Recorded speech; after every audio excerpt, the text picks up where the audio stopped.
For my classroom analysis project, I'm in Ms. Hill's 6th grade math class. In these slides, I'm going to go over the 6 functions of an elementary classroom and how my teacher effectively meets each one.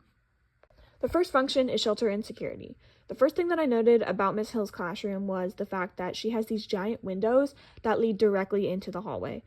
In previous years, they were see-through, so people outside could see in and the students were able to see out. But recently, they added a film on them, which I think is great because it not only makes the students feel safer, but it keeps way less distractions during instructional time. When it comes to psychological security, Ms. Hill has these motivational posters up around her room, though I do only have the one here. They're just a great way for the students to stay motivated and see that every single day. It's just not something they see all the time, and I just think that's great that she has that. Something I did note was I felt this room would benefit from a refuge, especially since they do like to sit on the floor while they are working on their iPads and charging their computers, and I just feel like a refuge would be something that they would benefit from. Another thing I noted is that there isn't much space to display the students' artwork. If you can't tell right here, she has just terms fit where she can fit them, but there isn't much wall space around the room just to display any student work. Regardless, she has created a space where her students feel not only seen but safe, so she fits this perfectly. Moving on to the second function, which is social contact, Ms. Hill has her room set up in a way that encourages a lot of group work, and she uses this a lot during her teaching.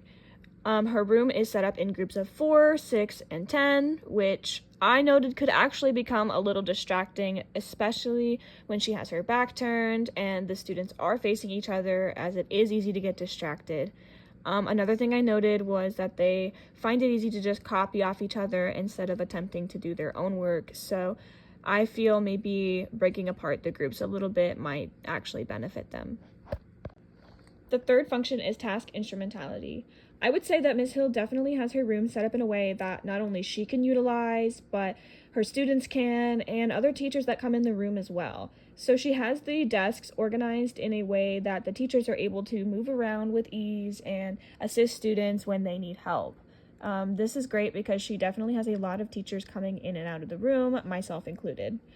Another thing I noted was that she has cubbies set up for the students with numbers on them for their tables and the blocks, so they just go in there, get their math book, and it's set up easy. The students know how to do it, and I really like this setup. Over here we have the board. The board is always at the front of the room. It's used for instructional time. It has terms up at the top where students can use them. She uses it for timers. She uses it for morning work. I really like that it's at the front of the room as well because none of the students are facing away from it and they are able to see it with ease. So continuing with task instrumentality, I wanted to talk about how Ms. Hill gets to utilize this area outside of her classroom that comes with a newer school. So sometimes she gets to work with struggling students at this small group table that you see here, and it is great because it comes with a TV that they can connect their lessons to, and it just keeps students focused and is a great way to work with struggling students. And then at the same time, another teacher gets to work with the rest of the students at these desks over here and these couches, which students love. So the fourth function is symbolic identification. So the way that Ms. Hill wants her room to represent her is just this warm, light, welcoming environment. So over here, I think it's great that even though she doesn't have a lot of room in her classroom to show her students' work off, she definitely finds ways to do that on the bulletin board out front. I do think it's really cute that even though she's a math teacher, these aren't math related. These are just cute little snowman drawings that just show the students that she cares about them and that she's proud of the work that they do, math or not math related.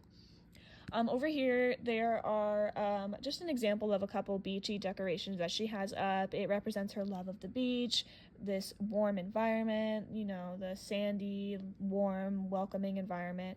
And the picture of her and her kid and her best friend and her kid just makes her seem more friendly and personable to the students, and it definitely works, I would say. Finally, She has her student council trophies up with her Rookie of the Year award as well, which just shows anybody who's coming in her leadership qualities and what kind of teacher she really is. So for the fifth function, we have growth. And I believe that Ms. Hill's room is a great example of a room that is encouraging of students' growth. And the reason I say this is because all around her room, in the little space that she does have on the walls, she has math posters that show step-by-step examples and how to do more complex problems, which tie into almost every lesson she teaches. These anchor charts are very, very helpful, I've noticed. The kids use them for every lesson, and she's also providing ongoing feedback and support, telling the students to look at the anchor charts, and she doesn't take them down during tests. It's just a way for them to grow and be more confident in their math skills, and I really think that the students have been benefiting from them being there.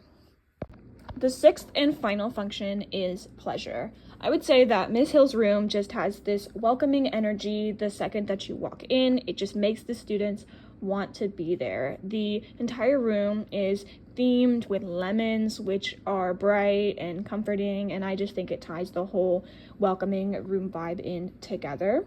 And finally, I wanted to note how the students love getting to work out in Ms. Hill's collaboration space. Like I mentioned before, they love getting to go out there and collaborate and learn in an environment that isn't necessarily in the classroom. So those are the 6 functions of an elementary classroom and how my 6th grade teacher, Ms. Hill, meets those functions. Thank you for your time.